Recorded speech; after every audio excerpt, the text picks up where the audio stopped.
पे जाना चाहता है तो उसके अंदर क्या क्या गुण होने चाहिए? अरे वाह सर, ये तो बड़ा अच्छा सवाल पूछा है। देखो, टॉप लेवल पे जाने के लिए एक प्रक्रिया है। राइट। ये कोई वो नहीं है, एक फॉर्मूला नहीं है, ये आप भी जानते हैं सर, आपको भी इतने साल हो गए। नहीं, प्रोसीजर तो है, फार्मूला भी है, लेकिन उसके लिए व्यक्ति चाहिए के क्या? गुण क्या हो, गुण क्या चाहिए, फैक्टर क्या होना चाहिए? Yes yes. सबसे पहली चीज मेरे भाइयों सुन लेना, जितने लोग टॉप लीडर बनना चाहते हैं, सबसे पहला पॉइंट, आपके अंदर ईमानदारी होनी चाहिए। मैंने अपने 24 साल के एक्सपीरियंस में एक भी बेईमान आदमी को टॉप पर जाते हुए नहीं देखा है। क्यों नहीं देखा है वो मैं आपको बता देता हूं, क्योंकि बेईमानी करके ना आप किसी भी इंडस्ट्री में शायद कामयाब हो जाओ। मुझे बाकी इंडस्ट्रीज का बिल्कुल एबीसी भी नहीं पता। मुझे ये पता है नेटवर्क मार्केटिंग में ना आप कमरे को बंद करके ना आप अपने अपलाइन को गाली दे दो, राइट। और वही गाली 4 दिन के बाद आपका अपलाइन आपको बुला के बोलेगा तूने ये बोला था।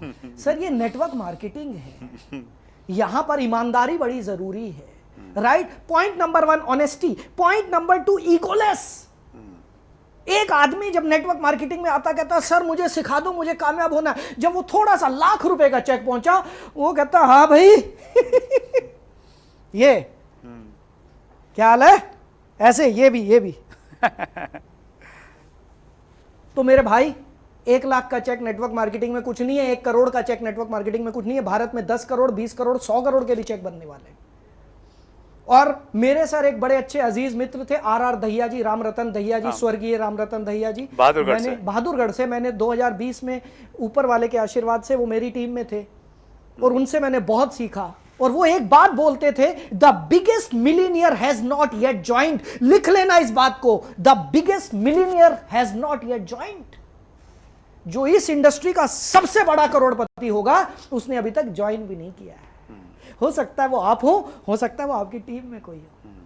सो सर, कुछ नहीं पता, आप अपनी ईगो को कंट्रोल में रखिए, ईमानदार बने रहिए, टीचेबल बने रहिए, सीखते रहिए। आपको मैं बता दूं, ये जो ललित अरोड़ा आप लोगों ने लिखा गुरु, मैं तो गुरु के तिनके के भी बराबर नहीं हूं, लेकिन मैं ये बता दूं आज भी मैं अपनी सेल्फ एजुकेशन पर 2.25 लाख रुपया महीने का खर्च करता हूं सर। क्या बात कर रहे हो? जी हाँ, मैं इंटरनेशनल ट्रेनर से ट्रेनिंग लेता हूं। मेरे जो पब्लिक स्पीकिंग के मेन कोच हैं, ही इज ब्रेल सिंगर, जो रॉबर्ट टी कियोसाकी के कोच हैं, लेस ब्राउन के कोच हैं, उनसे मैं पर्सनल ट्रेनिंग लेता हूं सर।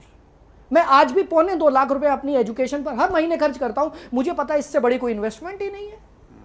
मुझे पता है इससे बड़ा प्रॉफिट मुझे कहीं से मिल ही नहीं सकता। सीखने पर ध्यान दीजिए और सबसे बड़ी बात, सीखते रहिए, सीखते, और जो सीखते हो उस पर इंप्लीमेंट करना जरूर। कई लोग खाली यूट्यूब देखकर करोड़पति बनना चाहते हैं।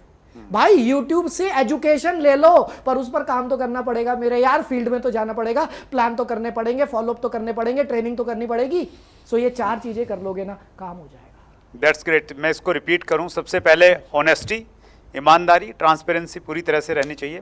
दूसरा, ईगो नहीं होना चाहिए बिल्कुल भी, और वो वाला फिलोसफी रहे, नमंती फलिनो वृक्षा नमंती गुणिनो जना। वाह, मतलब झुक जाइए, जैसे जो फलों वाले पेड़ झुक जाते हैं। क्या बात है सर। तो इसमें एक बात याद आई, प्लीज। फलदार वृक्ष हमेशा झुके हुए रहते हैं और सूखे हुए ठूठ हमेशा अकड़े हुए रहते हैं। जब आंधी आती है तो फलदार वृक्ष कुछ फल दे देता है, और जब आंधी आती है तो सूखा हुआ ठूठ उखड़ जाता है। सो फलदार वृक्ष बने तो ज्यादा मजा आएगा। That's great. तो ये दूसरी चीज हो गई सर जी। और तीसरा आपने बोला टीचेबिलिटी, सीखने के लिए हमेशा तैयार रहें, और अपना एग्जाम्पल आपने दिया, उसके लिए इन्वेस्ट करना पड़े तो बेस्ट इन्वेस्टमेंट हो सकती है। सर इन्वेस्टमेंट के बिना होगा नहीं। ये जितने लोग फ्री में सीखना चाह रहे हैं ना, सब कुछ सुन लेना मेरे भाई, बचपन से लेके आज तक पढ़ाई पे खर्चा हुआ है और अभी भी करना पड़ेगा। आज तक आपने उस चीज पे खर्चा किया जो कभी काम नहीं आई, साइन थीटा कॉस थीटा मेरी जिंदगी में तो आज तक काम नहीं आए, है ना। अब हम आपको बिजनेस एजुकेशन दे रहे हैं, पैसा खर्च करना सीख लो सर।